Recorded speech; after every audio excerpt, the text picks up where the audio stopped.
खाद्य प्रसंस्करण के बारे में हम पढ़ रहे थे। हमने देखा कि खाद्य प्रसंस्करण होता क्या है। हमने ये भी देखने की कोशिश की कि आखिर खाद्य प्रसंस्करण की आवश्यकता क्यों है, भारत में किन किन क्षेत्रों में खाद्य प्रसंस्करण होता है, खाद्य प्रसंस्करण की आवश्यकता क्यों है भारत में, और भारत में इससे संबंधित संभावनाएं क्या है।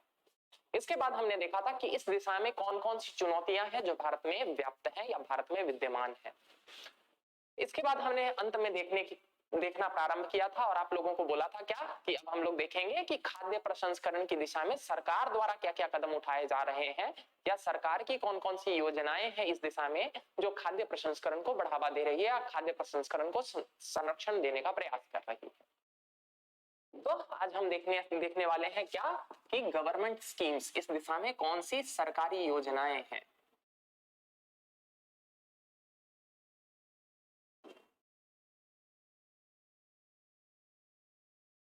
ठीक ना, गवर्नमेंट स्कीम्स, सरकारी योजनाएं, सरकारी योजनाएं।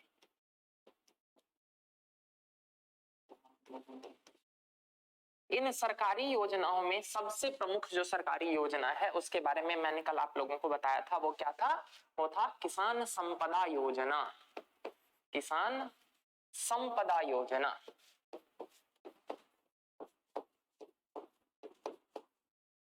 संपदा योजना, इस योजना को साल 2016 में स्टार्ट किया गया था। इस योजना का उद्देश्य ही है भारत में खाद्य प्रसंस्करण उद्योग को बढ़ावा देना। इस योजना का फुल फॉर्म मैंने आपको बताया था, scheme for agro marine cluster and agro processing development. ठीक ना, इस स्कीम का नाम ही थोड़ा सा उठपटांग है, थोड़ा सा लंबा है, लेकिन कोई नहीं, आपको याद रखने की आवश्यकता नहीं है। आपसे ये नहीं पूछेगा कि इस स्कीम का क्या नाम है। हाँ, लेकिन अगर आपको ये पता रहेगा संपदा, तो आप कम से कम ये पॉइंट आउट कर पाएंगे कि अच्छा ये योजना किससे संबंधित है। ये आपके याद रखने के लिए आवश्यक है। ठीक, रटने की आवश्यकता बिल्कुल नहीं है। दिखा देता हूं आप लोगों को।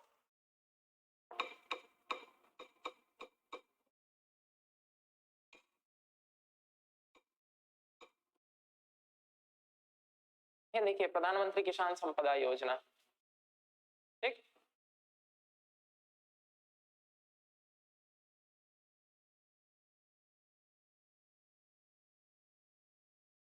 खुल जा। देख रहा, संपदा, प्रधानमंत्री किसान संपदा योजना, इंडियन गवर्नमेंट का ऑफिशियल पोर्टल। इस पर देखिए, इसका पूरा फुल फॉर्म है कृषि समुद्री प्रसंस्करण और कृषि प्रसंस्करण समूहों के विकास के लिए योजना। ठीक ना, इसको इंग्लिश में मैं करता हूं।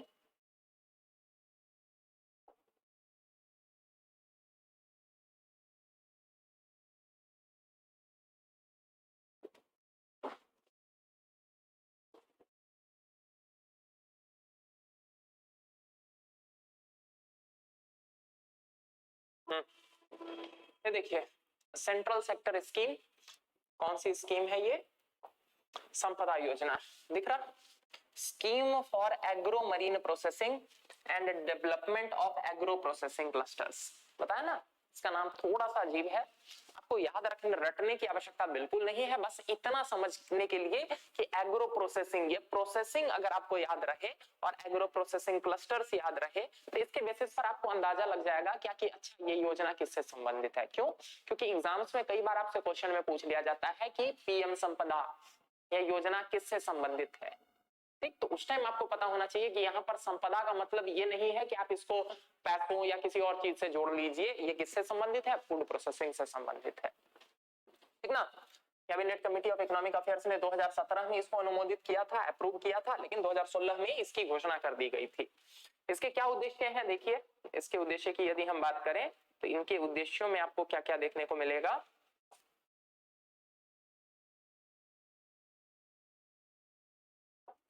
ये देखिए, इसके उद्देश्य में हमें देखने को मिलता है creation of modern infrastructure for food processing clusters and individual units. यानी कि दोनों चीजें हैं। एक बार इंग्लिश में देख लीजिए, फिर हिंदी में भी दिखवाऊंगा। अगला क्या है, कल हम लोगों ने देखा ना था ना, बैकवर्ड फॉरवर्ड लिंकेज की समस्या। कल हम लोगों ने पढ़ा था ना कि फूड प्रोसेसिंग सेक्टर में सबसे बड़ी चुनौतियों में से एक क्या है, बैकवर्ड फॉरवर्ड लिंकेज, यानी कि रॉ मटेरियल का सप्लाई, यानी कि किसानों से फूड प्रोसेसिंग यूनिट्स का लिंक और आगे उससे मार्केट से लिंक, ये बैकवर्ड फॉरवर्ड लिंकेज की समस्या है। इसी समस्या को दूर करने के लिए ये देखिए प्रधानमंत्री किसान संपदा योजना लाई गई है, जिसका एक उद्देश्य क्या है, बैकवर्ड फॉरवर्ड लिंकेज क्रिएट करना। दिख रहा, linking farmers, processors and markets, ठीक ना, यही तो था। कल जो आप लोगों को बैकवर्ड फॉरवर्ड लिंकेज बताया था उसमें याद है ना, मैंने यही तो चेन समझाया था आपको, सप्लाई चेन मैनेजमेंट, कि बीच में जो है वो प्रोसेसिंग यूनिट है,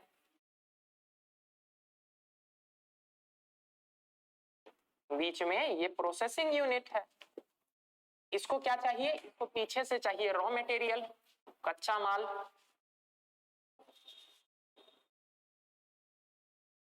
कच्चा माल, कच्चा माल कहां से मिलेगा, फार्मर्स से मिलेगा। तो ये कच्चा माल इसको मिले और आगे जब ये उसको प्रोसेस कर दे तो फिर इसको क्या कर सके, ये मार्केट में बेच सके, या फिर सप्लाई चेन में आगे, जैसे कि ये जो पूरा रिलायंस फ्रेश का चेन हो गया या कोई बिग बाजार का चेन हो गया, बिग बाजार तो खैर छोड़िए, अब स्मार्ट बाजार, बिग बाजार को तो रिलायंस ने एक्वायर कर लिया, खैर वो दूसरी बात है।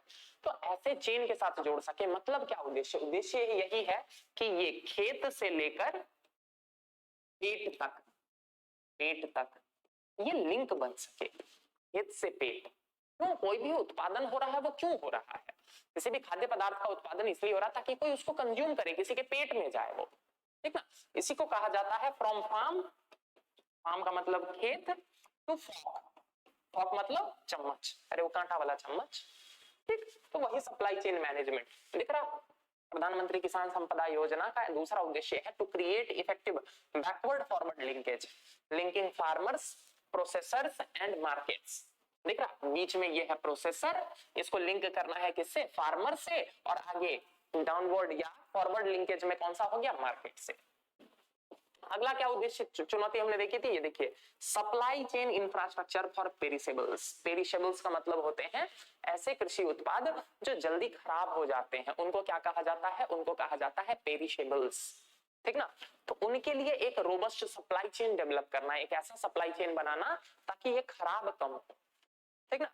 इसके अंतर्गत देखिए क्या क्या किया जाने वाला है, इस स्कीम के अंतर्गत क्या क्या किया जाने वाला है। सबसे पहले तो मेगा फूड पार्क्स खोले जाएंगे, अभी दिखाऊंगा इकोनॉमिक सर्वे में खोल के आप लोगों को कि 22 के आसपास जो है वो फूड पार्क्स एस्टेब्लिश किए जा चुके हैं, ठीक। इसके अलावा क्या क्या करना है इसके अंतर्गत, देखिए अगला है इंटीग्रेटेड कोल्ड चेन और वैल्यू एडिशन इंफ्रास्ट्रक्चर क्रिएट करना है। इंटीग्रेटेड कोल्ड चेन का क्या मतलब है कि शीत चेन, मतलब टमाटर जो घर से आपके मतलब किसान के खेत से चला है ना, उसको रैंडमली किसी भी बस के छत पर या किसी की डिक्की में ना भर दिया जाए, नहीं तो क्या होगा, वो जो टमाटर चला था वहां से वो जहां पहुंचना है ना, पहुंचते पहुंचते रास्ते में इतना ज्यादा वो जर्किंग और रोड में इतना ज्यादा हिलेगा कि चला था वहां से टमाटर और जहां पहुंचना था वहां पहुंचा है केचप, ठीक ना, बोरी में ही केचप बन गया। तो वैसा नहीं चाहिए ना, हमें चाहिए integrated cold chain. Integrated cold chain का मतलब है क्या कि वो शीत, मतलब ऐसे वाहनों के माध्यम से, ऐसे व्हीकल्स के माध्यम से जाए, ऐसे व्हीकल्स के माध्यम से उसका ट्रांसपोर्टेशन हो जिनमें क्या हो कि रेफ्रिजरेशन सिस्टम लगा हो, ताकि क्या हो सके वो ठंडे रहे, खराब ना हो। तो इस तरह के क्या करने हैं, cold integrated cold chain develop करने हैं और वैल्यू एडिशन इंफ्रास्ट्रक्चर डेवलप करना है। इतना ही नहीं, creation expansion of food processing and preservation capacity, preservation capacity यानी कि उनको संरक्षित रखने की कैपेसिटी डेवलप करना है। इतना ही नहीं, आगे देखिए इसके क्या क्या और उद्देश्य हैं। इनके उद्देश्य में creation of backward forward linkages, infrastructure for agro processing clusters. अंदर अगर डिटेल में पढ़ना चाहें तो देख सकते हैं, modern infrastructure for food processing clusters, ठीक ना, to provide integrated complete preservation facility from farm gate to plate. पूरा का पूरा जो है ना वो सप्लाई चेन ऐसा बनाना है, इंटीग्रेटेड कंप्लीट इंफ्रास्ट्रक्चर कि फार्म गेट यानी कि खेत से एकदम कंज्यूमर के प्लेट तक लिंक हो, ठीक। आगे इसी में देखिए food safety and quality insurance assurance infrastructure. Bharat में जो फूड प्रोसेसिंग होता है उसमें एक बड़ी चुनौती ये भी है, कल जो आप लोगों को चुनौती बता रहा था ना, उन चुनौतियों में एक बड़ी चुनौती के रूप में आप इस चीज को भी नोट कर सकते हैं। क्या है वो चुनौती, वो चुनौती के रूप में आप नोट कर सकते हैं चुनौती के रूप में आप नोट क्या कर सकते हैं कि हमारे यहाँ जो फूड प्रोसेसिंग होता है ना, उसमें क्वालिटी एश्योरेंस वगैरह की समस्या हमें देखने को मिलती है। क्यों? दो कई सारे कारण हैं इसके पीछे। पहली तो कारण यही है कि जो लोग फूड प्रोसेसिंग कर रहे हैं वो उतने स्किल्ड नहीं है, उनको नहीं पता है कैसे जो है वो साफ सफाई का ध्यान रखना है, कैसे जो है वो सेग्रीगेशन रखना है, क्वालिटी के लिए क्या एश्योरेंस। आपको क्या लगता है गांव में जो महिलाएं मिलकर अचार बना रही हैं, आपको लगता है उन्होंने किसी FSSAI food security and standards authority of India, Bharat में एक संस्थान है, सरकारी संस्थान है, जो क्या करती है, खाद्य पदार्थों को लेबल देती है, उनको प्रमाणित करती है क्या कि हाँ ये खाद्य पदार्थ जो है वो उपभोग के योग्य है। आपको लगता है वो लोग किसी से जो है वो क्लियरेंस लेते होंगे? उनको पता ही नहीं वो जो तेल यूज कर रहे हैं, वो जो मसाले यूज कर रहे हैं, उनमें कुछ क्या गड़बड़ियां हैं या क्या उससे स्वास्थ्य पर हानिकारक प्रभाव पड़ सकते हैं। बनाते वक्त साफ सफाई का ध्यान रखना, उन सब चीजों में थोड़ी सी समस्या रह जाती है, ठीक ना। अक्सर आप लोग देखते हैं ना, लोकल जो हम लोग मिक्सचर वगैरह खाते हैं या फिर मान के चलिए कुटीर उद्योगों के माध्यम से बना हो, कई बार क्या होता है दांत के नीचे कंकड़ आ गया एंड ऑल दैट।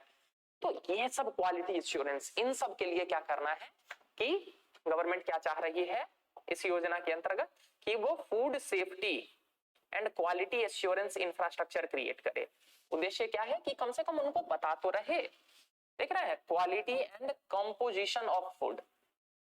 अगला क्या है, सैंपल्स को रिसीव करना है और उनको चेक करना है। अलग अलग क्षेत्रों में ऐसे ऐसे लैब्स एस्टेब्लिश किए जाएंगे जहां पर क्या है, जो छोटे छोटे फूड प्रोसेसिंग यूनिट्स वगैरह है ना, वो अपने प्रोडक्ट को जाकर वहां पर क्या करवा सकते हैं, रिव्यू करवा सकते हैं कि ये जो हमारा प्रोडक्ट है इसमें क्या कमी है, इसमें क्या सुधार की आवश्यकता है, ये सारी चीजें वो वहां पर जाके चेक करवा सके।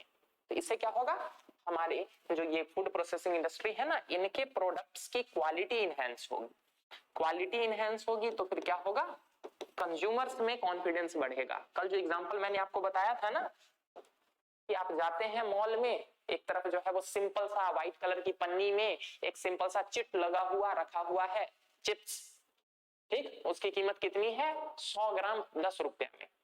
दूसरी तरफ लगभग वैसा ही वही आलू का चिप्स थोड़ी सी चमकीली पन्नी में रखी हुई है, उस पर क्या लिखा हुआ है, लेज, या उस पर लिखा हुआ है कोई अलग ब्रांड का नाम, हल्दीराम, ठीक। वही 100 ग्राम वो बेच रहा है 20 रुपया में, लेकिन फिर भी आप जाके वो 20 रुपया वाला ही उठाते हैं। क्यों?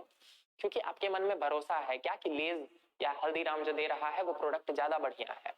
तो अगर इनके प्रोडक्ट की भी क्वालिटी इन सब पर काम होने लग जाएगा तो आपको नहीं लगता है क्या कि इनके बारे में भी क्या है, लोगों के मन में कॉन्फिडेंस बढ़ेगा, कंज्यूमर्स के मन में कॉन्फिडेंस बढ़ेगा और फिर इनके प्रोडक्ट की भी डिमांड मार्केट में बनेगी। अगला क्या है, human resource and institution. Human resource कल देखा था ना, कल आप लोगों को बताया था ना कि इस दिशा में भारत में क्या है, भारत में लेबर तो है सरप्लस, लेकिन ये लेबर स्किल्ड नहीं है। तो इस योजना का एक उद्देश्य ये भी है कि इनको स्किल्ड लेबर प्रदान करना, ताकि भारत में फूड प्रोसेसिंग सेक्टर को बढ़ावा मिले या संरक्षण मिले। ये देख लीजिए, इसी को हिंदी में दिखा देता हूं एक बार। ये देख रहे हैं, केंद्रीय क्षेत्र की योजना है संपदा, ठीक, ये इसका फुल फॉर्म है। 2017 में आर्थिक मामलों की कैबिनेट कमेटी द्वारा इसको जो है वो किया गया है। यहाँ देखिए इसके उद्देश्य क्या क्या है, खाद्य प्रसंस्करण, मेगा फूड पार्क, क्लस्टर्स और व्यक्तिगत इकाइयों के लिए आधुनिक बुनियादी ढांचे का निर्माण, यानी कि मॉडर्न इंफ्रास्ट्रक्चर फैसिलिटीज का निर्माण। अगला देखिए, प्रभावी बैकवर्ड फॉरवर्ड लिंकेज। याद है कल मैंने आप लोगों को बताया था ना, बैकवर्ड फॉरवर्ड लिंकेज को हिंदी में ट्रांसलेट करने की कोशिश मत कीजिएगा, ठीक ना, ट्रांसलेट करने की कोशिश मत कीजिएगा, बैकवर्ड फॉरवर्ड लिंकेज को बैकवर्ड फॉरवर्ड लिंकेज ही लिखिएगा। अगला क्या है, जल्दी खराब होने वाले सामान, वही पेरिशेबल आइटम के लिए मजबूत आपूर्ति श्रृंखला। बैकवर्ड फॉरवर्ड लिंकेज में किसान, प्रोसेसर और बाजार, ये दिख रहा, किसान, प्रोसेसर और बाजार, किसान, प्रोसेसर और बाजार, इन तीनों को जोड़ना। इस योजना के अंतर्गत क्या क्या अनुमोदित किया गया है, थोड़ा सा डिटेल में अगर हम देखना चाहें तो ये देखिए, सबसे पहला जो अनुमोदन इसके अंतर्गत किया गया है वो क्या है, वो है ये देखिए, मेगा फूड पार्क बनाना है, खाद्य प्रसंस्करण इकाई, आधुनिक डेयरी, मत्स्य पालन, अन्य सभी में मूल्यवर्धन सुनिश्चित करना। अगला है देखिए, इंटीग्रेटेड कोल्ड चेन और वैल्यू एडिशन इंफ्रास्ट्रक्चर। अगला है खाद्य प्रसंस्करण संरक्षण क्षमताओं का विस्तार, अगला है कृषि प्रसंस्करण समूहों के लिए बुनियादी ढांचा, बैकवर्ड फॉरवर्ड लिंकेज और खाद्य सुरक्षा गुणवत्ता आश्वासन संरचना, कि खाद्य जो बन रहे हैं उनकी गुणवत्ता का आश्वासन हो, ठीक ना, इससे कंज्यूमर्स में भरोसा बढ़ता है। और अंतिम क्या है, मानव संसाधन विकास और मानव संस्थान का निर्माण। ये देख समझ में आ रहा, प्रधानमंत्री किसान संपदा योजना क्या है। इसी के अंतर्गत कुछ सरकार ने प्रोविजन कर रखे हैं, जैसे कि मेगा फूड पार्क यदि आप एस्टेब्लिश करना चाहते हैं तो इसमें क्या है, गवर्नमेंट ने क्या कह रखा है, गवर्नमेंट बहुत सारी सब्सिडीज देती है। सब्सिडी क्या है कि यदि आप मैदानी क्षेत्र में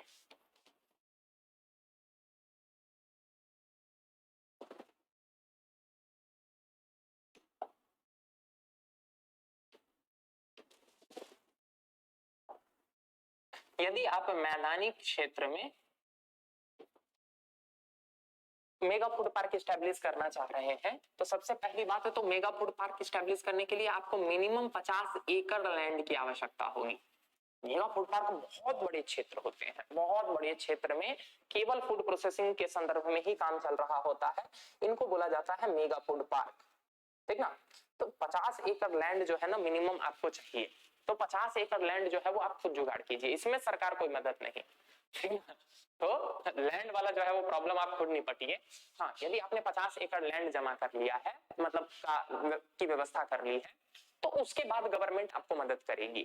उसके बाद के जो भी आपके खर्च हो रहे हैं, जैसे कि वहां पर फैक्ट्री बनाने में, वहां पर जो है वो गोडाउन एस्टैब्लिश करने में, वहां वर्कर्स के रहने के लिए जो है वो क्वार्टर वगैरह बनाने में के लिए, और बाकी जो भी वहां पर कोल्ड स्टोरेज वगैरह एस्टैब्लिश करने के लिए बाकी जो भी खर्चे हो रहे हैं, टोटल जो भी खर्चा होगा उसका 50% या 50 करोड़, 50 करोड़ इन दोनों में से जो कम हो वो गवर्नमेंट आपको देगी सब्सिडी के रूप में। 50% या 50 करोड़ दोनों में से जो कम होगा वो गवर्नमेंट आपको देगी। अब जैसे मान के चलिए 50 एकड़ जमीन मैंने खरीद ली, और जमीन खरीदने के बाद पूरा सेटअप तैयार करने में मुझे लगा 80 करोड़ रुपया, तो 80 करोड़ का 50% कितना होता है, 40 करोड़, पता है ना। तो इस कंडीशन में गवर्नमेंट मुझे क्या देगी, ये वाला, यानी कि 40 करोड़ रुपया मुझे गवर्नमेंट सब्सिडी के रूप में देगी। दूसरी तरफ मान के चलिए यदि मुझे पूरा सेटअप तैयार करने में खर्च हुआ 120 करोड़, 120 करोड़ का 50% कितना होता है, 60 करोड़ या 50 करोड़, तो ऐसे कंडीशन में गवर्नमेंट मुझे 50 करोड़ रुपया देगी। तो इस वाले कंडीशन में मुझे कितना मिलेगा, 50 करोड़, ठीक ना। तो गवर्नमेंट क्या करेगी, ऐसे कंडीशन में मुझे ये 50 करोड़ रुपया देगी, ठीक ना। तो ये कुछ है मदद जो गवर्नमेंट क्या कर रही है, इसके तहत प्रदान करने की कोशिश कर रही है। यदि हम पहाड़ी क्षेत्रों की बात करें, पहाड़ी क्षेत्रों की बात करें तो पहाड़ी क्षेत्रों में गवर्नमेंट क्या कह रही है, गवर्नमेंट कह रही है कि तुम मेगा फूड पार्क के लिए 50 एकड़ जमीन अलग अपने हिसाब से जुगाड़ करो, उसमें हम कोई मदद नहीं करेंगे। लेकिन हाँ, एक बार तुमने यदि जमीन की व्यवस्था कर ली और अगर तुम मेगा फूड पार्क एस्टेब्लिश करना चाहते हो तो इस कंडीशन में पहाड़ी क्षेत्रों के लिए क्या है कि 50 करोड़ रुपया या 75%, दोनों में से जो कम हो, दोनों में से जो कम हो वो गवर्नमेंट देगी आपको सब्सिडी के रूप में। अब जरा सोच के देखिए कैसे, इस कंडीशन को भी जरा समझिए कि मान के चलिए क्या है, पहाड़ी क्षेत्र में मुझे लगाने में, फूड प्रोसेसिंग इंडस्ट्री को स्टैब्लिश करने में, खड़ा करने में मुझे कितना लग गया, मान के चलिए मुझे लगा 60 करोड़ रुपया। तो 60 करोड़ का 75% कितना हो जाएगा, 45 करोड़। 75% 60 करोड़ का 45 करोड़ ही तो होगा, ठीक ना। तो 45 करोड़ या 50 करोड़ दोनों में से कम कौन सा है, तो 45 करोड़, यानी कि इस वाले कंडीशन में मुझे 75% मिल जाएगा। यहां तक बात समझ में आई। वहीं दूसरी तरफ एग्जांपल देखिए, अगर मुझे 80 करोड़ लगा है पूरे में, तो 80 करोड़ का 75% कितना होता है, 60 करोड़। तो दोनों में से कम कौन सा हो गया, 50 करोड़ कम हुआ ना, 50 करोड़ या 60 करोड़, अरे 75% इसका हो जाएगा 60 करोड़। और मैंने क्या बोला है, 50 करोड़ या 75%, दोनों में से जो कम हो वो गवर्नमेंट देगी। तो 60 करोड़ और 50 करोड़ में से कम क्या है, 50 करोड़। तो इस वाले कंडीशन में गवर्नमेंट क्या देगी मुझे, 50 करोड़ रुपए, ठीक ना। तो सरकार ऐसी ऐसी अलग अलग योजनाओं के माध्यम से क्या कर रही है, भारत में खाद्य प्रसंस्करण को बढ़ावा देने का प्रयत्न कर रही है। हरिओम जी, मदद करने का प्रयत्न कर रही है, ठीक ना। तो ये था आपका प्रधानमंत्री किसान संपदा योजना, बहुत बहुत इंपॉर्टेंट योजना है, ध्यान रखिएगा। इससे संदर्भ में क्वेश्चन पूछे जा सकते हैं आपसे। क्या है प्रधानमंत्री किसान संपदा योजना, ये हमने यहाँ देखा। अब जरा आगे बढ़ते हैं बाकी योजनाओं की तरफ। अगली योजना जिसको हम देखने का प्रयास करेंगे वो क्या है, टॉप टू टोटल। एक बार आपको इकोनॉमिक सर्वे में खोल के दिखाना चाह रहा हूं।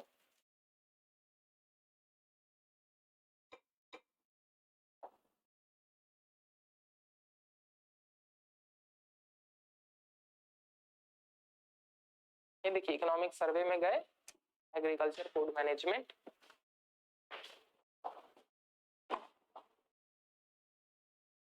ये देखिए food processing the sunrise sector आ गया ना, फूड प्रोसेसिंग। इसी बार का बजट, इसी बार का इकोनॉमिक सर्वे है। ये दिख रहा है इकोनॉमिक सर्वे 2022-23। अब जरा देखिए इसमें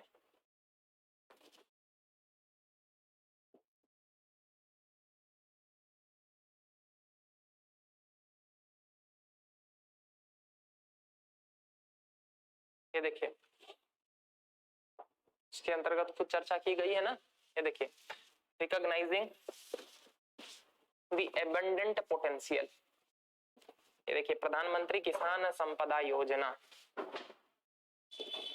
लागू की गई। इसके अंतर्गत अभी तक 677 प्रोजेक्ट्स जो हैं वो कंप्लीट कर लिए गए हैं, ठीक ना, टिल दिसंबर 2022। बात समझ में आ रहा। The ministry has also launched, इसी के अंतर्गत एक छोटी योजना और चलाई गई है, यही दिखाना चाह रहा था। ये देख लीजिएगा, प्रधानमंत्री formalisation of micro food processing enterprise, ये एक अलग योजना चलाई गई है, PMFME, micro food processing enterprise. जैसे हमने देखा ना मेगा फूड पार्क तो बहुत बड़े बड़े क्षेत्र हुए ना, 50 एकड़ वाले क्षेत्र में वो बनाए जाते हैं और स्टैब्लिश किए जाते हैं। लेकिन भारत में छोटे माइक्रो, माइक्रो यानी कि इसका क्या मतलब हो गया, बहुत छोटे छोटे।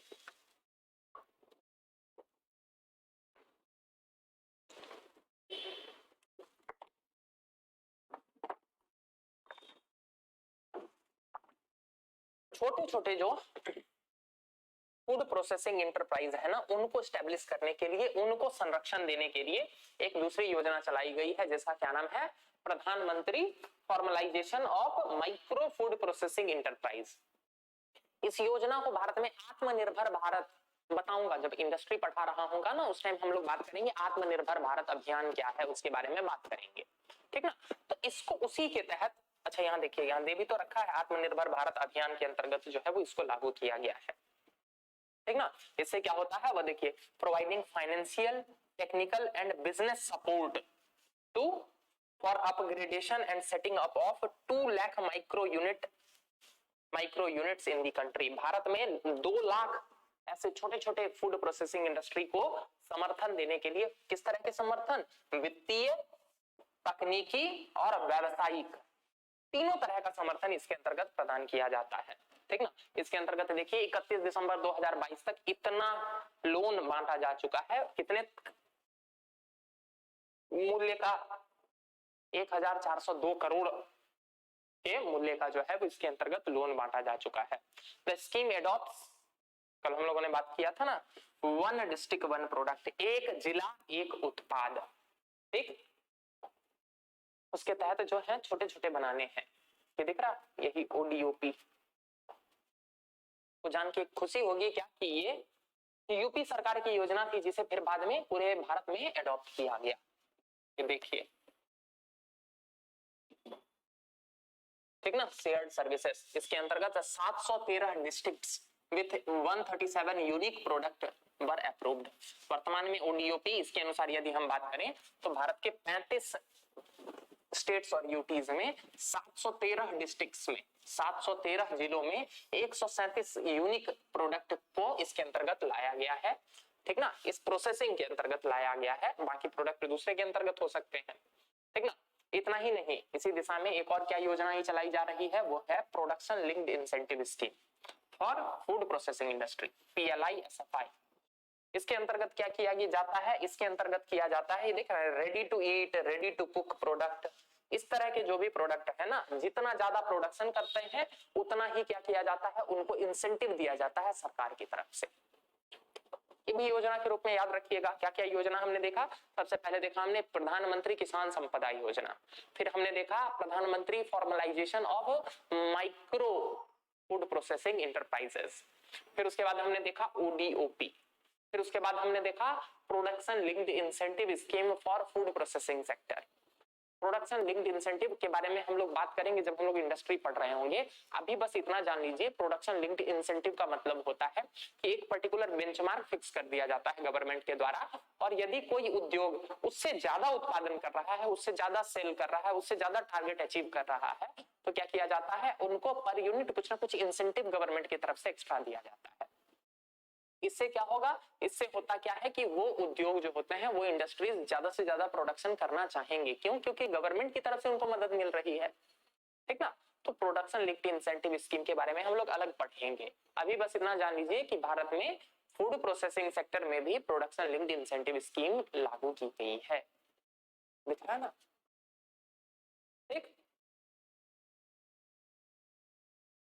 ये थी कुछ महत्वपूर्ण योजनाएं, वैसे और भी आपको दिख सकती हैं, लेकिन मेन ये योजनाएं थी, ठीक ना, मेन ये योजनाएं थी।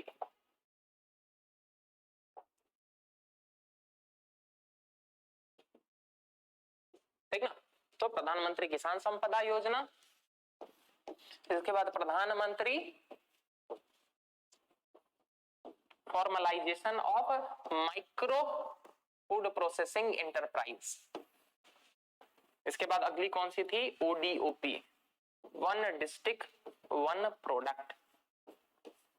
इसके बाद अगली योजना थी, अगली योजना कौन सी थी, production linked incentive scheme for food processing industry.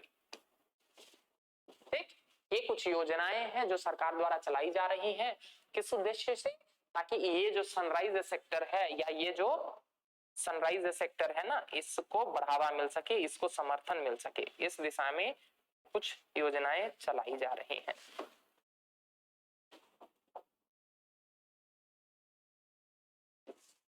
यहां तक बात समझ में आई। एक और योजना जिसकी कल हम लोगों ने चर्चा की थी, वो क्या था, टॉप। ये भी कुछ हद तक इसी से संबंधित है, ठीक। टॉप, टॉप स्कीम क्या है, बात को जरा समझिएगा। टॉप का मतलब होता है tomato onion potato, top, tomato onion potato.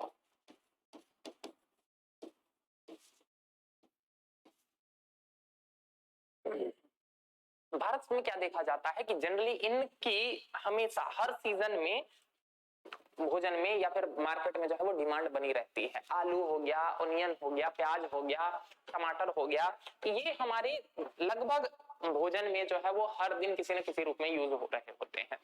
तो इसीलिए इनके प्राइस में बहुत ज्यादा फ्लक्चुएशन ना हो, इसको कंट्रोल करने के लिए क्या किया गया था, टॉप नाम की एक योजना चलाई गई थी ऑपरेशन ग्रीन के तहत, ऑपरेशन ग्रीन के तहत।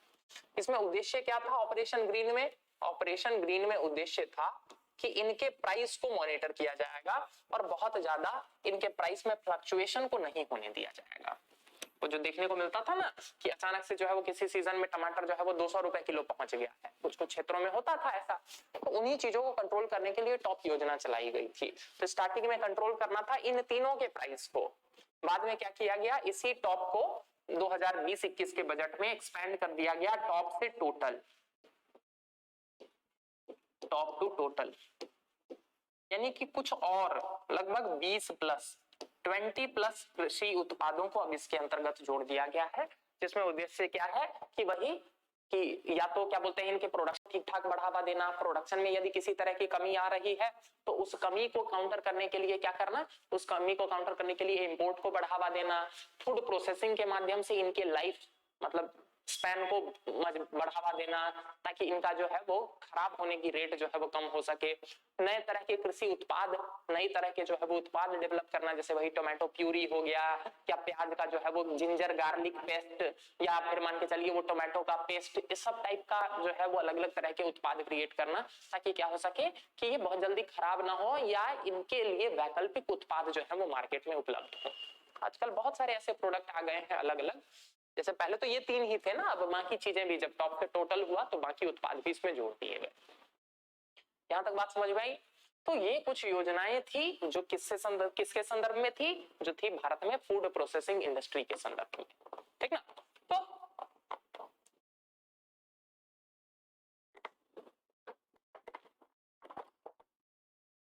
तो ये था हमारा फूड प्रोसेसिंग सेक्टर से संबंधित पूरा जो है वो विवरण, ठीक है। फूड प्रोसेसिंग सेक्टर से संबंधित हमारा पूरा विवरण था। चला एक बार देखते हैं अब हम कि पिछले एग्जाम्स में किस तरह के क्वेश्चन पूछे गए हैं इस चैप्टर से, इस टॉपिक से।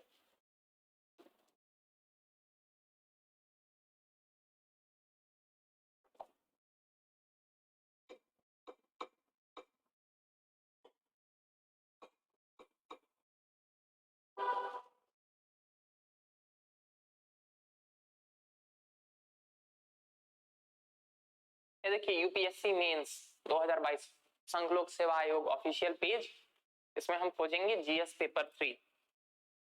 ये देखिए जीएस पेपर 3 खोजा,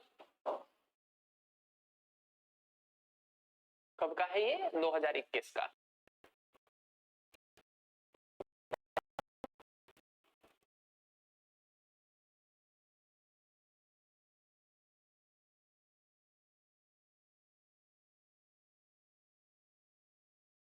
अच्छा 2021 में नहीं पूछा है, 2021 में फसल विविधता के संदर्भ में दूसरे क्वेश्चन पूछे हैं। चलिए कोई नहीं, हम लोग 2022 देखते हैं।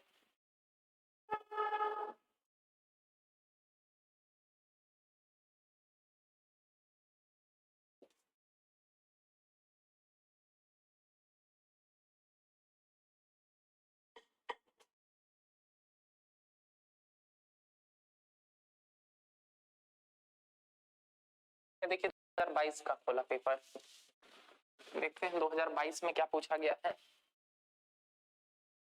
दिख रहा है जीएस पेपर 3, देखिए जरा 10 नंबर का क्वेश्चन है, यूपीएससी मेंस 10 नंबर का क्वेश्चन, ठीक। क्या पूछ रहा है आपसे? पूछ रहा है आपसे भारत में खाद्य प्रसंस्करण उद्योग के कार्य क्षेत्र एवं महत्व का सविस्तार वर्णन कीजिए। समझ में आ रहा? सीधे सीधे 10 नंबर का क्वेश्चन, केवल एक टॉपिक से। कल हम लोगों ने स्टार्ट किया था और आज खत्म हो गया, लगभग 2 घंटे का टॉपिक था, 2 घंटा आपने पढ़ा, 10 नंबर आपके सीधे सीधे। देख रहा? Elaborate the scope and significance of food processing industry in India. Significance and scope, सीधे सीधे क्वेश्चन, सिंपल सी बात है। क्या होगा आंसर? आंसर होगा, पहले खाद्य प्रसंस्करण के बारे में थोड़ा सा बताएंगे, क्या है खाद्य प्रसंस्करण, उद्देश्य क्या है। सीधे आ जाएंगे कार्य क्षेत्र, भारत में कार्य क्षेत्र पूछ रहा है ना, स्कोप, यानी कि भारत में क्या क्या इसकी संभावनाएं हैं, क्यों इसका विकास हो सकता है, उन संभावनाओं की हम बात करेंगे स्कोप में। तो दिखा ना यहाँ पर स्कोप हम लोग सीधे देख रहे हैं, स्कोप में हम लोग वही सारी बातें बताएंगे कि क्यों स्कोप है, क्यों, क्योंकि हमारे यहाँ लेबर फोर्स सरप्लस है, हमारे यहाँ फसलों के संदर्भ में विविधता बहुत ज्यादा व्याप्त है, हमारे यहाँ क्या है, हमारे यहाँ सरप्लस प्रोडक्शन होता है, हमारे यहाँ युवा आबादी अधिक है, तो हमारे खुद के मार्केट में डिमांड है, हमारे यहाँ क्या है कि गवर्नमेंट जो है वो इस दिशा में मदद कर रही है। ये सारे स्कोप हो गए, देख लीजिए स्कोप, कार्य क्षेत्र, सिग्निफिकेंस, इसका महत्व क्या है, सिग्निफिकेंस क्या है फूड प्रोसेसिंग इंडस्ट्री का। देखिए सिग्निफिकेंस सीधे सीधे कल बताया था ना आप लोगों को, 7-8 पॉइंट बताया था, इतना तो लिखना भी नहीं है, 10 नंबर का क्वेश्चन है, 2 पेज में आपको आंसर देना होगा, मुश्किल से 4-5 पॉइंट भी लिख दीजिए, सॉलिड हो गया आपका आंसर कंप्लीट। महत्व क्या क्या है? खाद्य पदार्थों की बर्बादी कम होगी, किसानों की आय बढ़ेगी, रोजगार के नए अवसर उत्पन्न होंगे, ठीक ना, जीडीपी में बढ़ोतरी होगी, माइग्रेशन कम होगा, कितने कितने चाहिए महत्व, ठीक ना। से 4-5 पॉइंट लिखिए, देखिए सीधे 10 नंबर का क्वेश्चन 2022 के पेपर में। पूछ रखा है ना। देख ये देख लीजिए, ये भी पढ़ा चुका हूं, वही 2022 का पेपर। देखिए 10 नंबर का क्वेश्चन, यूपीएससी मेंस क्या पूछ रहा है, पीडीएस की प्रमुख चुनौतियां क्या है, बता रखा था। क्या है पीडीएस में चुनौतियां, सारी बता रखी थी, डाइवर्जन, करप्शन, पदार्थों मतलब जो मिलता है हमें चीज, जो चीजें मिलती है उसकी गुणवत्ता का खराब होना, फफूंद वगैरह लगा होना, टाइमली डिलीवरी ना होना, इस तरह की चुनौतियां हैं। इसे किस प्रकार से और ज्यादा प्रभावी और पारदर्शी बनाया जा सकता है, innovative solutions, Chhattisgarh model and all that डालिए। देख रहा 20 नंबर सीधे सीधे, ये यूपीएससी मेंस का है पेपर 2022 का, जिसका अभी तक रिजल्ट नहीं आया है। बच्चे जो इंटरव्यू देके बैठे हुए हैं, अक्टूबर में इसी पेपर का एग्जाम लिखे हैं, इसी पेपर को लिखे हैं और इसी के बेसिस पर हमें नए आईएएस ऑफिसर, आईपीएस ऑफिसर मिलने वाले हैं। ये देखिए कल आप लोगों को पढ़ाया है ना ये पूरा। देखिए 15 नंबर का क्वेश्चन, सेम पेपर में 15 नंबर का क्वेश्चन क्या कह रहा है, what are the main bottlenecks in upstream and downstream process of marketing of agricultural product in India. ये वही है, अपस्ट्रीम को ही कहते हैं बैकवर्ड और डाउनस्ट्रीम को ही कहते हैं फॉरवर्ड।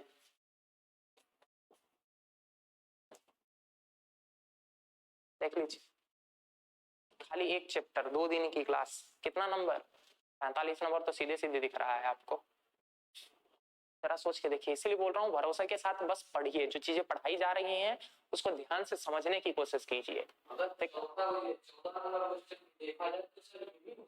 हाँ हाँ इंटीग्रेटेड नहीं, मतलब बस मैं अभी इन 2 चैप्टर से बात कर रहा हूँ। बिल्कुल, भी तो है ही, छोटे और सीमांत किसानों के लिए ये कैसे लाभदायक रहेगा समेकित कृषि प्रणाली, बात करेंगे इसके बारे में भी, इंटीग्रेटेड फार्मिंग सिस्टम। तो देख रहा बस एग्रीकल्चर सेक्टर से आप देखिए 60 नंबर के क्वेश्चन आ रहे हैं। सोच सकते हैं आईएएस के एग्जाम में 60 नंबर कितने मायने रखते हैं।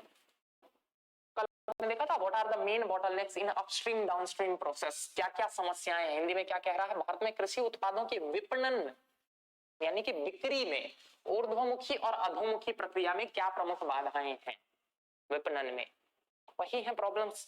ऊर्ध्वमुखी यदि हम देखें तो रॉ मटेरियल नहीं पहुंच पा रहा है प्रोसेसिंग क्लस्टर्स तक, या फिर बहुत सारी कानूनी बाधाएं हैं कि स्टोरेज इससे ज्यादा नहीं कर सकते हो, ठीक ना, किसानों से डायरेक्ट लिंक नहीं है, एपीएमसी मंडी से डायरेक्ट लिंक नहीं है, तो ये सब समस्याएं हो गई। और अगर हम ऊर्ध्वमुखी या फिर मतलब अधोमुखी की बात करें यानी कि डाउनस्ट्रीम की बात करें तो क्या है, जो प्रोसेसिंग होता भी है तो उनका सप्लाई चेन से ठीक से इंटीग्रेशन नहीं है। रिलायंस फ्रेश टाइप के जो चेन चलते हैं या स्मार्ट बाजार टाइप के या विशाल मेगा मार्ट टाइप के जो चेन चलते हैं उनके साथ कोई लिंक नहीं है। बीच में इतने सारे मिडिल मैन हैं कि क्या हो जाता है, प्राइस जो है, बिचौलिए इतने सारे हैं जिसके कारण क्या हो जाता है, कीमतें जो होती है वो बहुत ज्यादा बढ़ जाती है। अरे सिंपल सी बात है, आपको बताऊं एक सर्वे, मतलब एग्जैक्ट मुझे याद नहीं आ रहा है कौन सा सर्वे था, लेकिन कहीं तो मैंने पढ़ा था क्या कि यदि आप आलू खरीदते हैं ना एक मार्केट में, यदि जाके आप आलू खरीदते हैं और अगर उस आलू को खरीदने के लिए आपने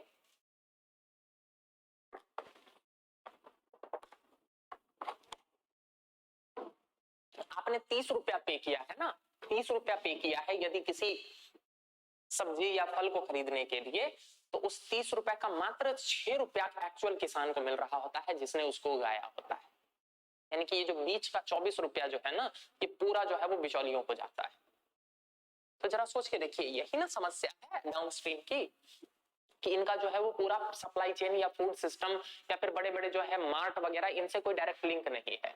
दूसरी समस्या क्या है कि जो प्रोसेसिंग होती भी है हमारे यहाँ गांव वगैरह कुछ क्षेत्रों में जो प्रोसेसिंग वगैरह होती भी है, उनमें क्वालिटी एश्योरेंस या क्वालिटी कंट्रोल से संबंधित कोई बेंचमार्क नहीं है, कोई पैमाना नहीं है, ठीक ना। कर रहे हैं गांव की महिलाएं या फिर कुछ लोग मिलके कर रहे हैं, लेकिन उन लोगों ने कोई लैब वगैरह से सर्टिफिकेट वगैरह थोड़ी ले रखा है कि वो जो उत्पादन कर रहे हैं, वो जो चीजें बना रहे हैं वो स्वास्थ्य के लिए कितनी अच्छी है, स्वास्थ्य के लिए हानिकारक नहीं है, या उसमें जो है वो सेफ्टी साफ सफाई का ध्यान देना। पता चले क्या कि आपने पैकेट खोला, उसमें आपको दिख गया एक बाल, खाने का मन करेगा नहीं ना। तो ये सारी सुविधाएं, ये सारी चीजें जो है वो सेफ्टी, क्वालिटी, इन सब चीजों का ध्यान रखने में समस्या है, जिनके कारण क्या हो रही है कि विपणन की समस्या देखने को मिल रही है। विपणन की समस्या में एक और चीज समस्या के बारे में जो हमने बात किया था वो थी branding and marketing. Branding and marketing, वही एग्जांपल बताया था ना, हल्दीराम का पैकेट या लेज का पैकेट और बगल में जो है वो सिंपल अमर फूड कंपनी का पैकेट, आप उसी को उठाते हैं। तो विपणन में ये भी एक समस्या है क्या कि इन प्रोडक्ट की ब्रांडिंग मार्केटिंग नहीं है। वो जो छोटे छोटे जो माइक्रो फूड प्रोसेसिंग यूनिट्स है ना, ये उत्पादन कर तो रहे हैं, ये बढ़ा तो रहे हैं, लेकिन इनको ब्रांडिंग करना नहीं आता है, इनको अपने प्रोडक्ट की मार्केटिंग करनी नहीं आती है, जिसके कारण क्या है ये पिछड़ जाते हैं। तो ये है मेन बॉटलनेक्स, इन्हीं को आप लिखिए, देखिए आराम से दिख रहा है क्वेश्चन। ठीक, ये था 2022 का। थोड़ा सा और देखते हैं ताकि आप लोगों के मन में थोड़ा सा तो कॉन्फिडेंस आए कि हाँ जो पढ़ रहे हैं उसी से क्वेश्चन आ रहे हैं।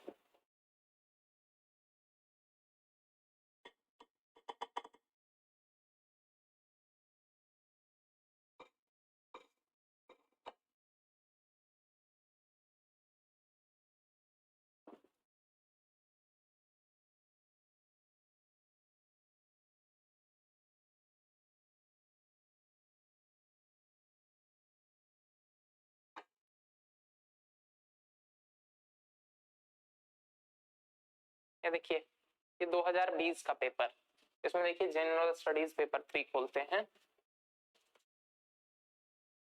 ये देखिए 2020 का पेपर, ठीक है, ऑफिशियल पेपर यही आएगा आपके सामने। 3 घंटे का समय है आपके पास, 20 क्वेश्चन। देखिए चौथा क्वेश्चन क्या कह रहा है, तीसरा भी बात करेंगे अभी, ट्रांसपोर्टेशन मार्केटिंग, ये भी एग्रीकल्चर के संदर्भ में। अभी हम लोगों ने फूड प्रोसेसिंग जस्ट पढ़ा ना, इसीलिए इसको थोड़ा सा अलग से हाईलाइट कर रहा हूं। चलो दोनों है, दोनों। देखिए क्वेश्चन क्या कह रहा है,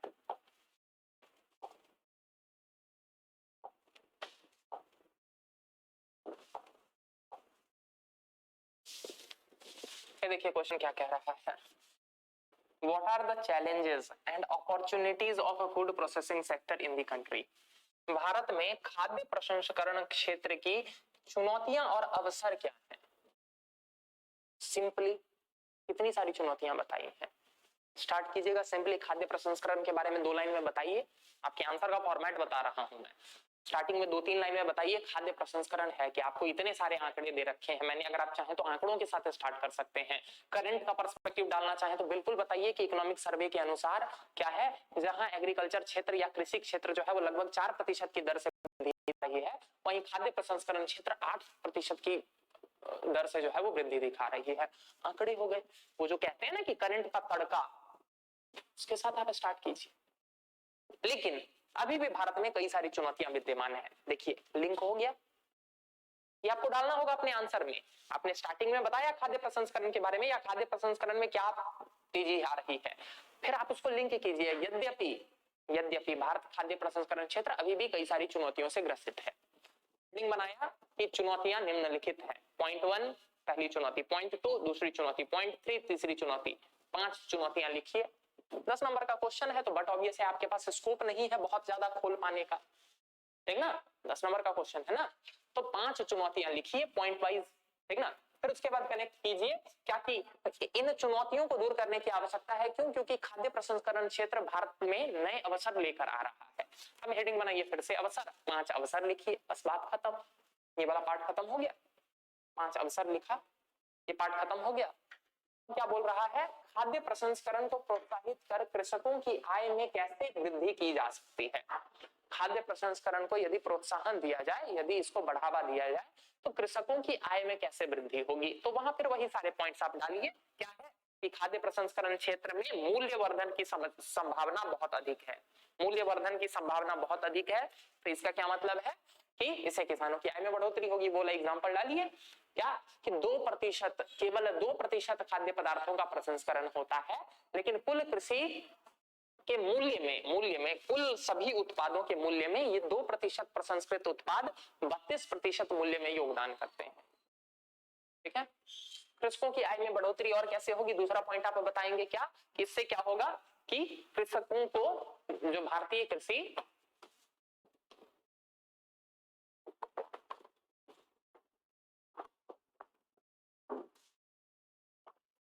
जो भारतीय कृषि प्रच्छन्न बेरोजगारी से ग्रसित है। प्रच्छन्न बेरोजगारी आप लोगों को बताया था ना, प्रच्छन्न बेरोजगारी का मतलब होता है क्या कि जितने लोगों की आवश्यकता है उससे ज्यादा लोगों का लगे रहना। यानी कि खेती करने के लिए मान के चलिए 10 लोगों की आवश्यकता है, लेकिन उसी खेत में 15 लोग लगे हुए हैं, उसी खेत में 15 लोग लगे हुए हैं। इसका मतलब क्या हो गया, वो 5 लोग जो हैं उनकी मार्जिनल प्रोडक्टिविटी कुछ नहीं है, सीमांत उत्पादकता कुछ नहीं है। यदि उन 5 लोगों को उस खेत से बाहर भी कर दिया जाए ना, तब भी उत्पादन में कोई कमी नहीं आएगी। तो ऐसे लोगों को बोला जाता है प्रच्छन्न बेरोजगार, कि वास्तव में दिखने में वो बेरोजगार नहीं लग रहे हैं, वो तो कुछ काम कर ही रहे हैं, लेकिन उनके काम करने ना करने से बहुत फर्क नहीं पड़ रहा है। ठीक ना। तो दूसरी समस्या के रूप में आप यहाँ पर क्या बता सकते हैं कि कृषक या फिर भारतीय कृषि में जो प्रच्छन्न बेरोजगारी देखी जाती है, इस प्रच्छन्न बेरोजगारी को खत्म करके उनको फूड प्रोसेसिंग सेक्टर में रोजगार दिया जा सकता है। इससे क्या हो जाएगा, इससे होगा कि उनको जो है वो एक सप्लीमेंट्री आय मिलेगी, सप्लीमेंट्री इनकम मिलेगा, जिससे क्या होगी, उनकी इनकम में आय में वृद्धि होगी। बात समझ में आ रहा। यदि फूड प्रोसेसिंग सेक्टर बढ़ेगा तो वो जो कॉबवेब फेनोमेना था, मकड़ी की जाल वाला जो फेनोमेना था कि मार्केट में अचानक से सप्लाई बढ़ जाता था तो जो प्राइस क्रैश कर जाता था, वो खत्म हो जाएगा। क्यों? क्योंकि फूड प्रोसेसिंग सेक्टर को दिया जा सकेगा, और फूड प्रोसेसिंग सेक्टर को जब अनाज जाएगा तो वो क्या करेंगे, उसका उत्पादन करेंगे, उसकी लाइफ को बढ़ा देंगे, शेल्फ लाइफ को बढ़ा देंगे। तो इससे क्या होगा, भारत का एक्सपोर्ट बढ़ेगा, उन उत्पादों का विदेशों में एक्सपोर्ट किया जा सकेगा, जिससे अन्य स्रोत आय के। तो इस तरह से जो है वो आप अपने इस आंसर को डील कर सकते हैं। फाइनल कंक्लूजन में जाइएगा तो अभी जस्ट आपको बताया है प्रधानमंत्री किसान संपदा योजना, बताइएगा कि इस दिशा में सरकार जो है वो कदम उठा रही है, सरकार ने प्रयत्न किया है। प्रधानमंत्री किसान संपदा योजना, ओडीओपी, ठीक ना, प्रधानमंत्री formalisation of micro food processing enterprise, इस तरह की योजनाओं के नाम लिख के आप अपने आंसर को कंक्लूड कीजिए। आंसर लिखने का स्ट्रक्चर सीख रहे हैं, मैं इसके साथ साथ आपको आंसर लिखने का स्ट्रक्चर भी सिखा रहा हूं कि आंसर लिखना कैसे है। देख रहे हैं ना क्वेश्चन। ठीक, इसके बारे में हम लोग और भी चर्चा करेंगे। भारत में परिवहन और विपणन में क्या प्रमुख बाधाएं हैं, परिवहन से संबंधित क्या बाधाएं हैं, अभी बात करेंगे इसके बारे में। मे बी कल की क्लास में हम लोग इस तक पहुंच जाएंगे। आगे देखिए 15 नंबर में क्वेश्चन,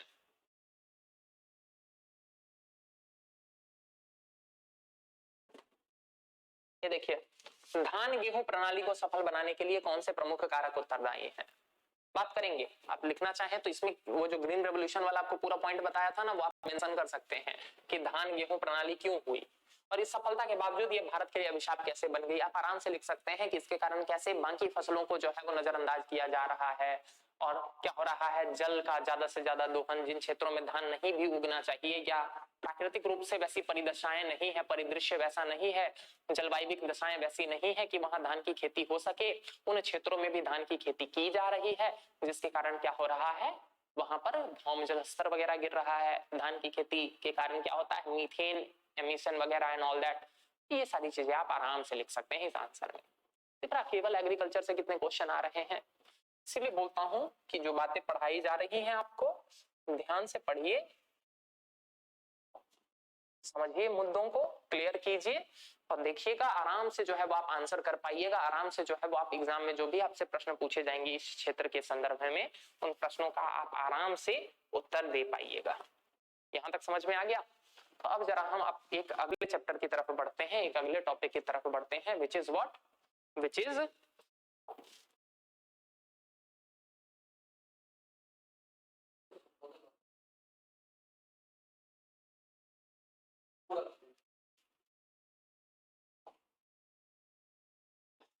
अगले चैप्टर की तरफ बढ़ते हैं, which is what, which is subsidy in agriculture.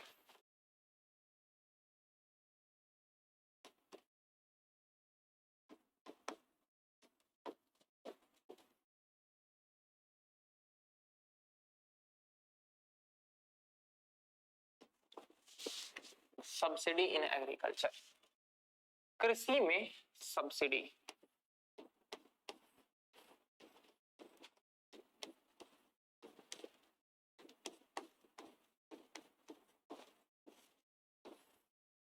Subsidy, subsidy भी लिख सकते हैं, इसी को कई बार परिदान भी बोला जाता है, परिदान भी लिख सकते हैं। सब्सिडी बहुत प्रचलित टर्म है, आप सब्सिडी भी लिखिएगा तब भी एग्जामिनर समझ जाएगा क्या है सब्सिडी, या एग्रीकल्चर में सब्सिडी के संदर्भ में क्या है चर्चा, क्या है मुद्दे, जरा अब हम समझने की कोशिश करते हैं।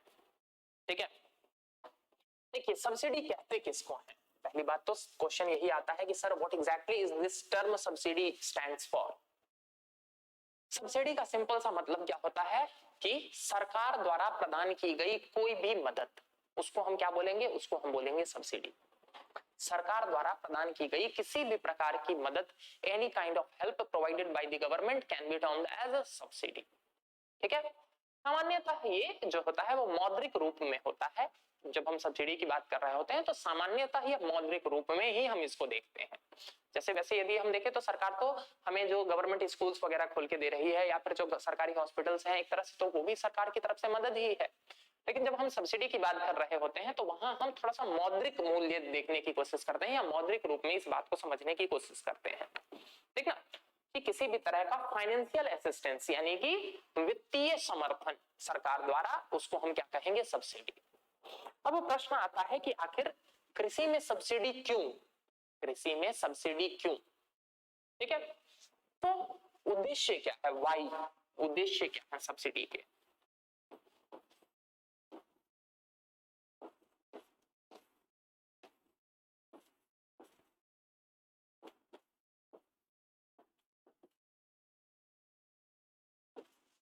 यदि हम उद्देश्यों की बात करें तो सबसे पहला तो सब्सिडी का उद्देश्य यही है कि भारत में एग्रीकल्चर जो है वो सफर कर रहा है गरीबी से।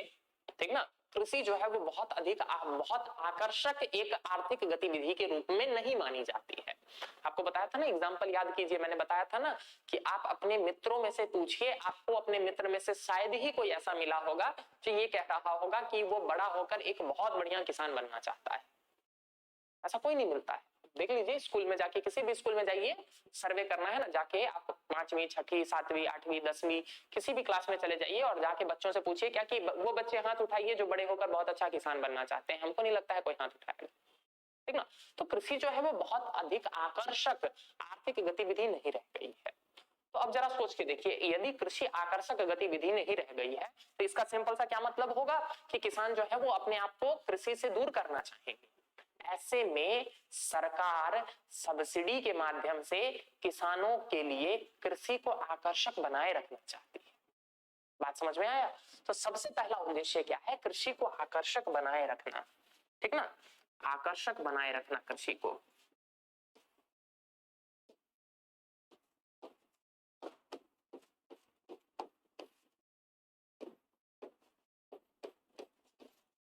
मुद्दा वही है, पहले दिन की क्लास याद कीजिए, जब एग्रीकल्चर स्टार्ट किया था उसी दिन बताया था कि चाहे कोई भी अर्थव्यवस्था, कोई भी देश जो है ना, वो विकास के किसी भी स्तर पर पहुंच जाए, चाहे वो सर्विस बेस्ड बन जाए, सेवा क्षेत्र आधारित अर्थव्यवस्था बन जाए, चाहे वो उद्योग आधारित अर्थव्यवस्था बन जाए, इससे फर्क बिल्कुल नहीं पड़ता है। हर देश में एग्रीकल्चर एक प्रमुख आर्थिक गतिविधि बनी रहेगी ही। क्यों?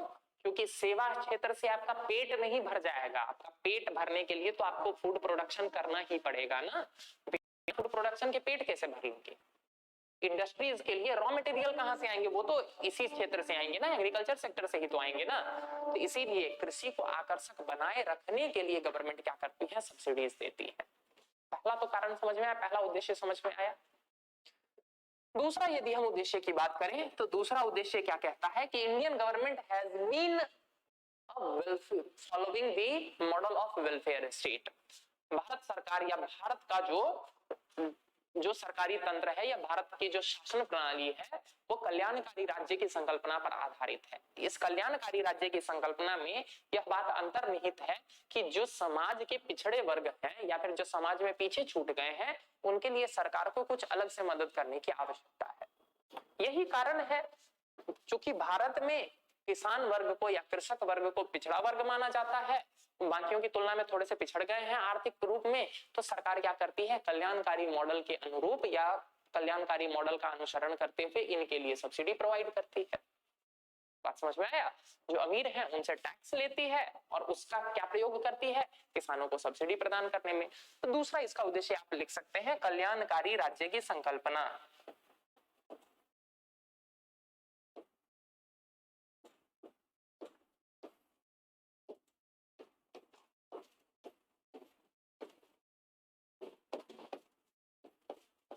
कल्याणकारी राज्य की संकल्पना को स्थापित करना। ठीक है, एक सेकेंड, मुझे एक चीज याद आ रही है, आप फूड प्रोसेसिंग वाले में ये 2 पॉइंट और ऐड कर लीजिएगा। सरकारी योजनाओं के साथ साथ सरकार द्वारा और क्या क्या किया जा रहा है ना, इसमें 2 चीजें और ऐड कर लीजिएगा, बहुत इंपॉर्टेंट चीजें याद आई। एक तो उसी में पॉइंट बना के लिख लीजिएगा क्या किया जा रहा है गवर्नमेंट के द्वारा। गवर्नमेंट ने फूड प्रोसेसिंग सेक्टर में 100% एफडीआई की अनुमति दे दी है, that too through automatic route. बात समझ में आ रहा? 100% एफडीआई सरकार ने क्या किया है, 100% एफडीआई। आपको पता होना चाहिए सरकार जो है ना वो हर क्षेत्र में 100% एफडीआई की अनुमति नहीं देती है। एफडीआई का क्या मतलब है 100%? कि कोई विदेशी कंपनी आए और 100% अपना ही पैसा लगाकर क्या कर ले,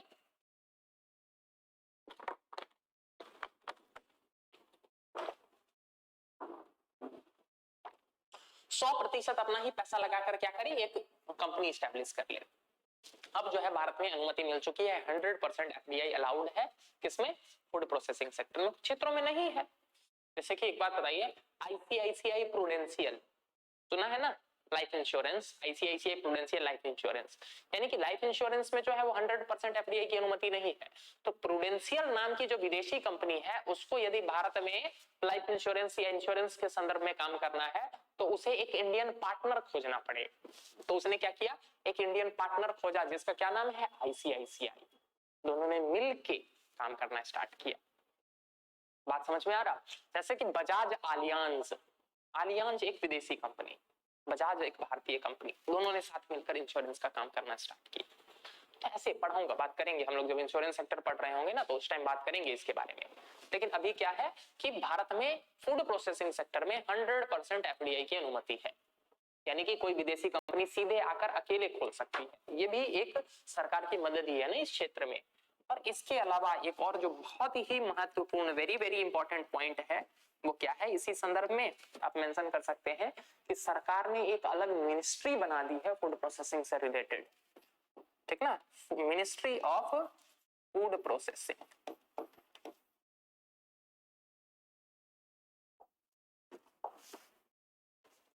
मैं गारंटी के साथ बोल सकता हूं कि आप लोगों में से 90% बच्चों को आज तक यही नहीं पता होगा क्या कि मिनिस्ट्री ऑफ फूड प्रोसेसिंग नाम का भी कोई एक अलग मंत्रालय है। आपको अभी तक यही लग रहा होगा क्या कि फूड प्रोसेसिंग जो है वो मिनिस्ट्री ऑफ एग्रीकल्चर के अंतर्गत आता है, कृषि मंत्रालय के अंतर्गत आता है। और यही आपको फंसा लेगा यूपीएससी, ठीक ना। यूपीएससी इसी तरह के क्वेश्चंस पीटी वगैरह में डालता है। आपको बता दो मिनिस्ट्री ऑफ फूड प्रोसेसिंग अलग है।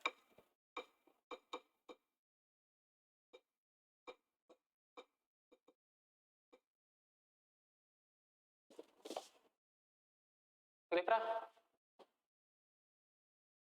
ये अलग मंत्रालय है। श्री पशुपति कुमार पराश, ये जो है वर्तमान में मिनिस्ट्री ऑफ फूड प्रोसेसिंग के मंत्री हैं। Ministry of food processing ministry of agriculture के अंतर्गत नहीं आता है, ये अलग मंत्रालय है। ये ध्यान रखिएगा, यही क्वेश्चन में फंसाएगा आपको, जाके देख लीजिएगा। इस तरह के क्वेश्चंस आते रहे हैं। क्वेश्चंस में क्या आएगा, क्वेश्चन में आएगा आपसे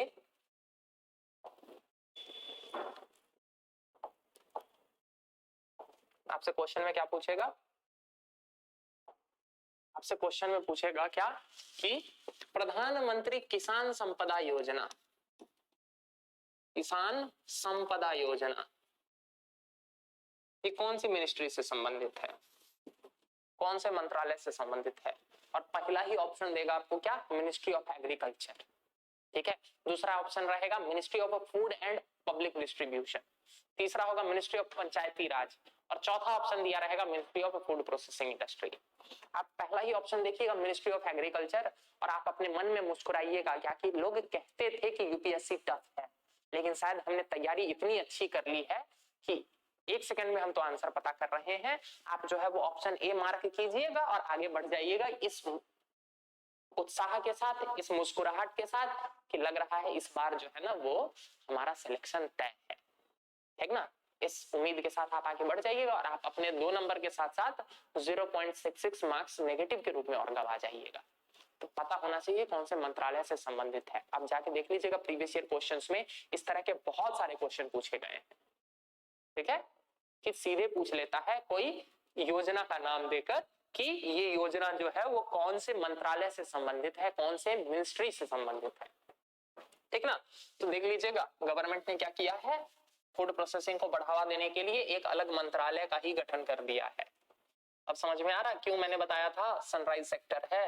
इस दिशा में गवर्नमेंट देख रहे हैं ना कितनी सारी अलग अलग जो है वो कितने सारे अलग अलग कदम उठा रही है, इतनी सारी योजनाएं चला रही है, 100% एफडीए अलाउ कर दिया है, अलग मिनिस्ट्री बना दिया है ताकि जो है कोई प्रॉब्लम हो तो डायरेक्ट इस मिनिस्ट्री से डील करो, ठीक ना, ताकि फास्ट हो सके, स्ट्रीमलाइन हो सके, तेजी से हो सके सारी चीजें, ठीक ना, अलग अलग जगह पर जो है वो क्लियरेंस लाने के लिए नहीं जाना पड़े। ठीक है, यहां तक समझ में आया। तो ये हमने देखा सब्सिडी, हम क्या देख रहे थे, सब्सिडी। सब्सिडी के उद्देश्यों में हमने क्या देखा कि पहला तो आकर्षक बनाए रखना, दूसरा था कल्याणकारी राज्य की संकल्पना जिसके कारण जो किसान, जो वल्नरेबल सेक्शन माने जाते हैं, जो वंचित तबका माना जाता है भारत में, उनको मदद करना। तीसरा यदि आप देखना चाहें इसमें तो आप सब्सिडी का एक उद्देश्य ये भी डाल सकते हैं कि इसका एक उद्देश्य होता है किसानों के ऊपर गरीबी के प्रभाव को कम करना।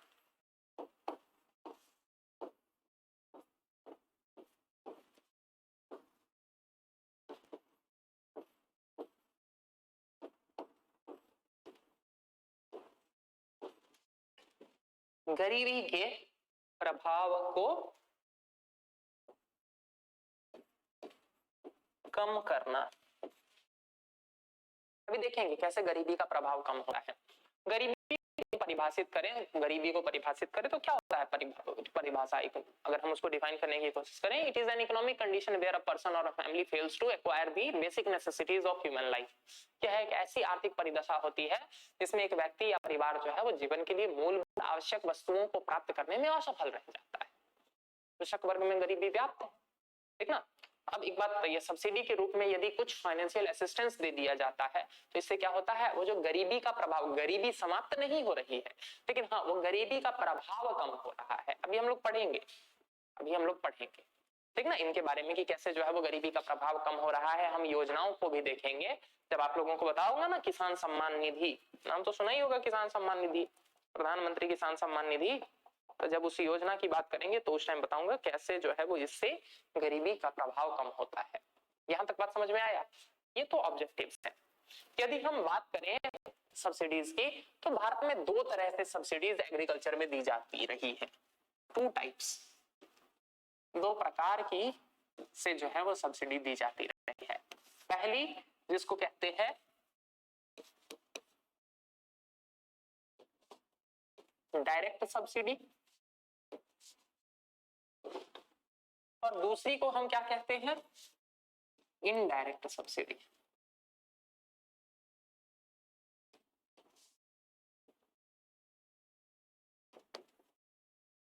डायरेक्ट सब्सिडी का क्या मतलब हो गया, प्रत्यक्ष सब्सिडी, प्रत्यक्ष परिदान, और इनडायरेक्ट का क्या मतलब हो गया, अप्रत्यक्ष परिदान।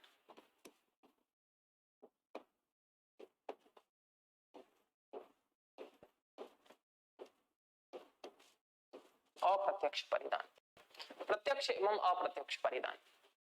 डायरेक्ट सब्सिडी का क्या मतलब है, एक लाइन में समझिए।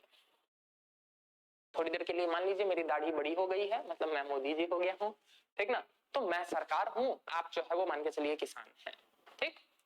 अब जरा सोच के देखिए, मुझे सब्सिडी देनी है आपको, सरकार को सब्सिडी देना है किसान को। यदि डायरेक्ट मैं आपके खाते में ही पैसा ट्रांसफर कर रहा हूं या मैं डायरेक्ट आपको सब्सिडी दे रहा हूं, then that will be termed as a direct subsidy. तो इसको क्या कहेंगे, इसको कहेंगे डायरेक्ट सब्सिडी, ठीक ना। जैसे कि एग्जांपल के रूप में यदि देखें तो आपने सुना होगा सर, भारत में एक योजना चलती है, 2019 से एक योजना चली आ रही है जिसका क्या नाम है, प्रधानमंत्री किसान सम्मान निधि।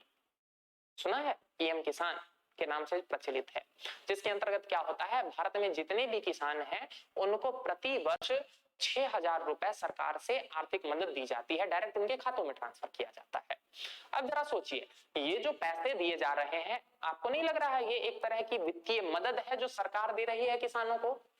तो सब्सिडी की जो अभी हमने परिभाषा देखी थी कि सरकार द्वारा मिलने वाले किसी भी प्रकार की वित्तीय मदद को हम कहते हैं। तो प्रधानमंत्री किसान सम्मान निधि के अंतर्गत जो 6,000 रुपए दिए जा रहे हैं प्रत्येक किसानों को, वो भी तो एक तरह की सब्सिडी ही हुई, वो भी तो एक तरह की सब्सिडी ही हुई ना। तो ये कौन सा एग्जांपल हो गया? ये हो गया डायरेक्ट सब्सिडी का, यानी कि सरकार जो है वो डायरेक्ट जो लाभार्थी है ना उन्हीं को पैसा दे रही है। दूसरा एग्जांपल देखना चाहे वो एग्रीकल्चर से डायरेक्टली रिलेटेड नहीं है, लेकिन बस मैं आपको डायरेक्ट सब्सिडी का एग्जांपल समझाने के क्रम में ये एग्जांपल दे रहा हूं। आपने सुना होगा या आपने देखा तो होगा कि आपने देखा होगा ना इस दिशा में क्या देखा होगा कि आप क्या करते हैं इसमें आपने देखा होगा कि जब आप एलपीजी सिलेंडर लेने जाते हैं, एलपीजी गैस सिलेंडर खरीदने जाते हैं, तो क्या होता है आप जाते हैं, आप सिलेंडर खरीद के लेके आते हैं, शायद अब तो 1100 के आसपास हो गया ना एक सिलेंडर का दाम, तो हाँ आप 1100 के आसपास रुपया दे के आते हैं उस एजेंसी वाले को। जैसे ही आप 1100 रुपया देकर वो सिलेंडर लेके घर आते हैं, अगले कुछ घंटों में या एक दिन में 2 दिन में क्या होता है आपके फोन पर एक मैसेज आता है कि your subsidy LPG subsidy of this much amount has been credited to your bank account. आता है ना कि इतनी सब्सिडी आपके बैंक अकाउंट में क्रेडिट कर दी गई है, दे दी गई है। यानी कि यहाँ क्या हुआ, लाभार्थी मैं था या लाभार्थी आप थे, सरकार ने सीधे आपके खाते में पैसा भेजा। तो ये कौन सा हो गया, ये हो गया डायरेक्ट सब्सिडी का एग्जाम्पल। बात समझ में आया?